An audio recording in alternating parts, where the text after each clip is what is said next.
There are two ways to get a sheep into the seated position. One is by using a deck chair. As you can see here, I have Merle, one of my Babydoll wethers, pictured in our deck chair. Or the traditional method is called throwing a sheep.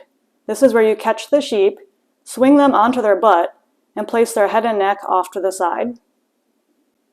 This is Hank, a Shetland wether, sitting in the traditional position. This highly recommended book does show you how to throw a sheep, but let's see how well that works for me.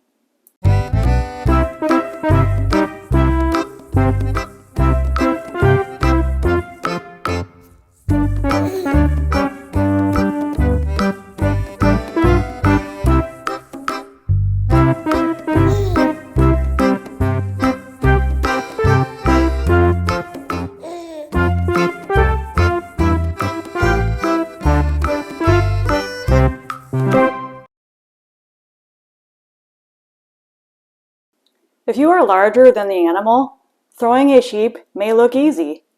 But if you're not, I like to call this technique throwing my back out. Then it's extra turmeric and flaxseed for me. Enter the sheep deck chair.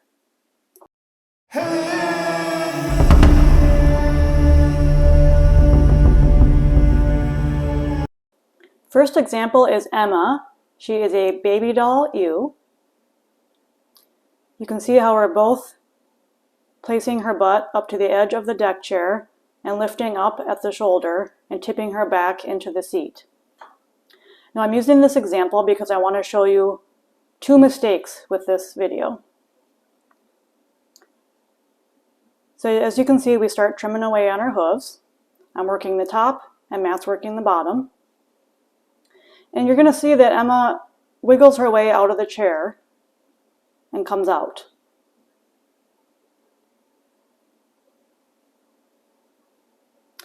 So to correct this, first you'll need to lower the chair. This is a common mistake. It should be at a 45-degree angle, and when it's too high, the animal can easily bounce and wiggle out.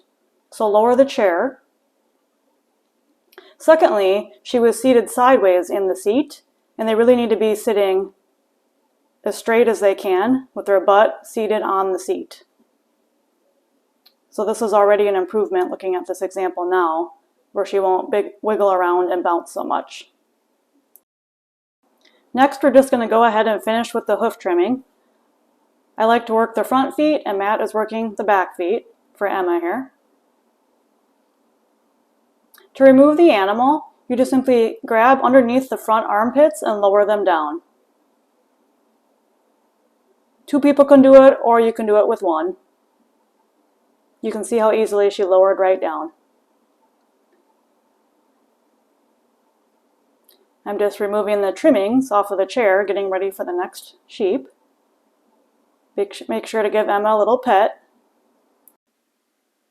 Now we're getting Bonnie. This is a black Babydoll ewe.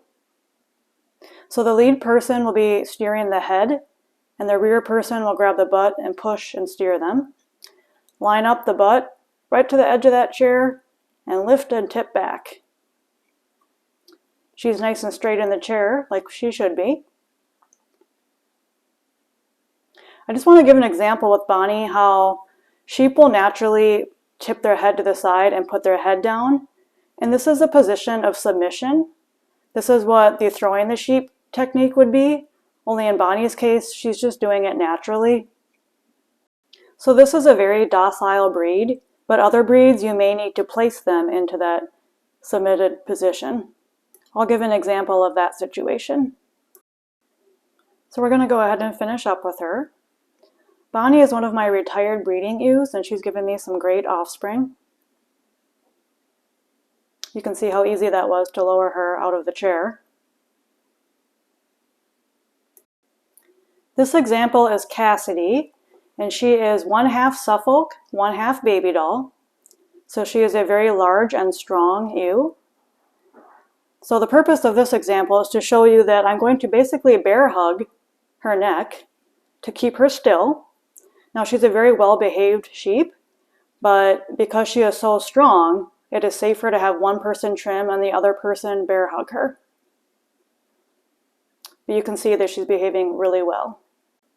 Next up is Mo, and he is the eldest of all my baby dolls. He's also one of the largest.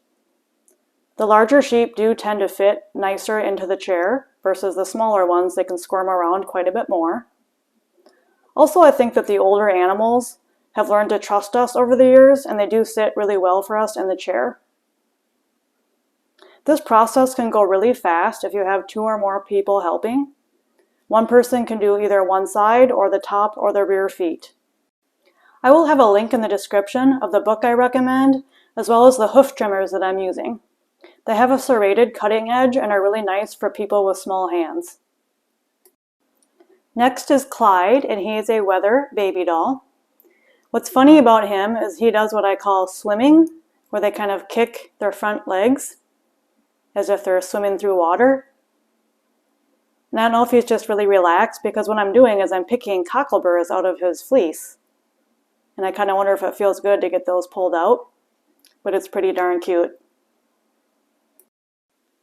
This is Merle. He is a black baby doll wether. Now this is what we call putting on the brakes. Basically what he's doing is locking up his back legs because he doesn't want to go. But it's really funny because he's the most chill of all the boys, and he does really well in the chair. He's the best example for today. Now as you can see, he's a bit large, and we did not get him in the first attempt. So we back him up and back that butt up as close to the bar on the chair as you can, and then tip him up. It does take 2 people for the heavier sheep. In addition to hoof trimming, this is a great time to pick any cockleburrs that are stuck in their fleece. It's really convenient when they're sitting in the chair to do this task. My Shetlands love it when I pick out their fleeces. The baby dolls do not like it as much, so I have to do it in the chair with them. Also, this is a really good time to check their eyes. I just remove any vegetable matter or chaff that may be near or around their eyes to make sure that it's clear for the winter months. Each breed is different, but I prefer to hoof trim the baby doll breed about twice a year.